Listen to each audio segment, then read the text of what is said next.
You know, the Melbourne band Tism once wrote a song called Who Put Sophie Lee into Sophie Lee's Body? Now, the song is a joke, but the person isn't. Here she is, Sophie Lee. Welcome aboard.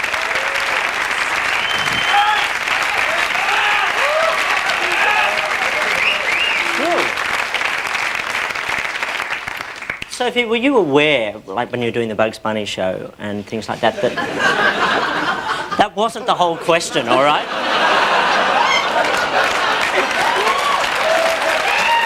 Here we go. Were you aware that people were referring to you as a bimbo and an airhead? Well, yes, I was, yeah. I mean, how do you deal with it when people... And I was a guilty party here. I used to send you up for that. Yes, you did. Yes, well, thanks for watching. No, but how do you deal with it when people are doing that publicly and behind your back?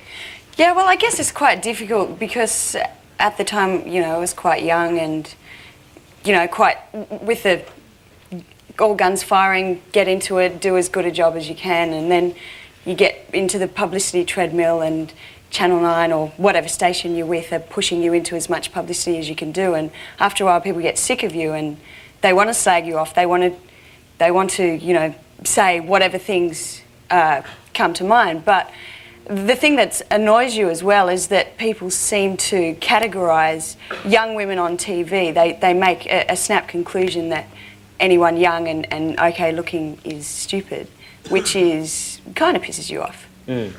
When you were doing the Bugs Bunny show, what you copped a lot of flack for was the outfits that you wore. Was that a wardrobe suggestion? Was that your own gear? Were you aware that this was provocative? Yeah, I mean, yeah, well, I'd have to admit it was kind of my own gear, but it's not funny. You say it's not funny. What? Come on, you relax.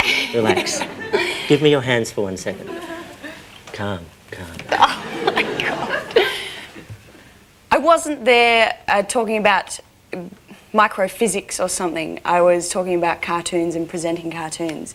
I think that if people wanted to have a go at you, well, then they had plenty of backup, because what are you saying? Here's Daffy Duck, here's Bugs Bunny. You're not talking about children in Bosnia or whatever. Yeah. Did you feel that Channel 9 used you? I should say generic Channel 9, because I don't want to slag off Channel 9 just yet.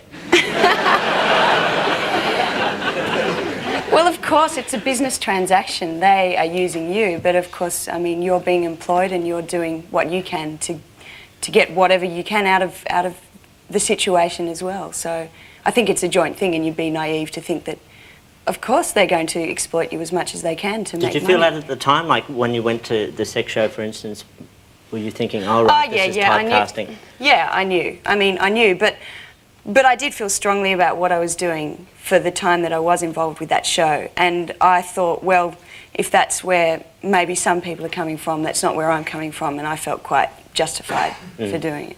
How hard was it to walk away from being a major star on Australia's leading network, where if you play the game, you're right for life?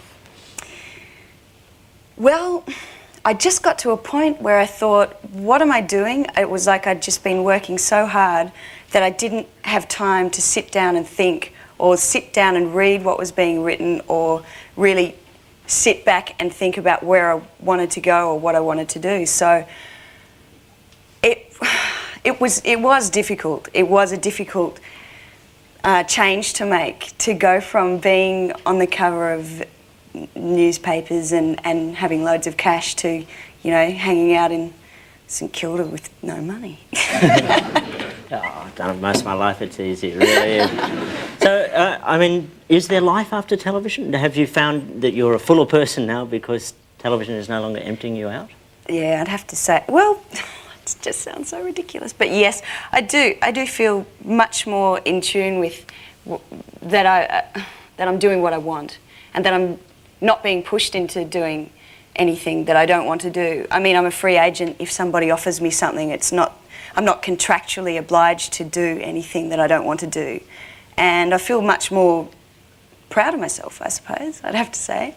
Does that mean, conversely, you were not proud of what you were doing on television?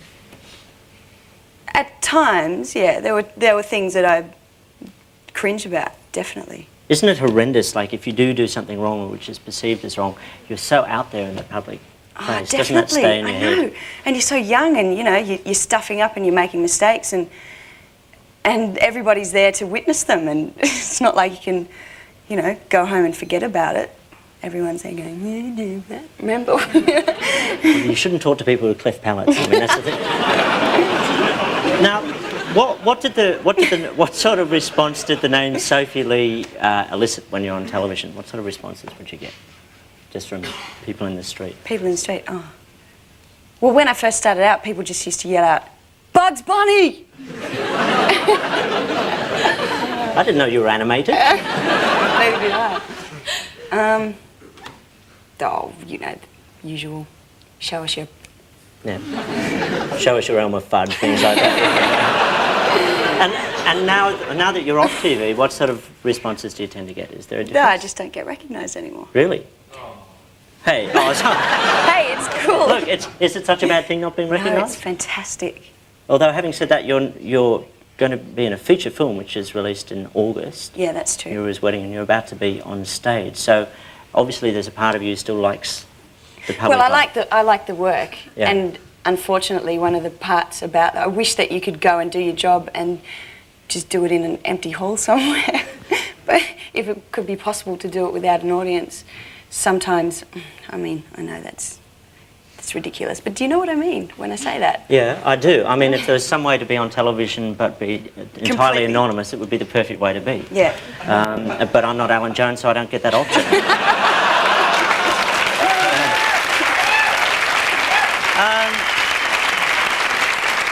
So let's go back to where we started. Do you feel like the bimbo tag is gone? These are really hard questions that you're asking, because what you're asking me to do is identify myself from a position outside of myself.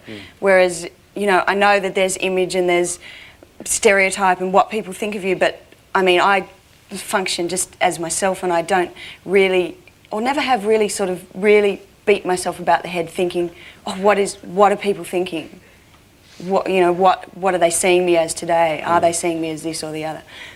Well, maybe to protect myself in a way, but, you know, because if you were aware of what everybody was thinking all the time, you'd probably go mad. You probably would. That actually strikes me as a pretty smart answer, and it probably have answered the question. Please thank Sophie Lee.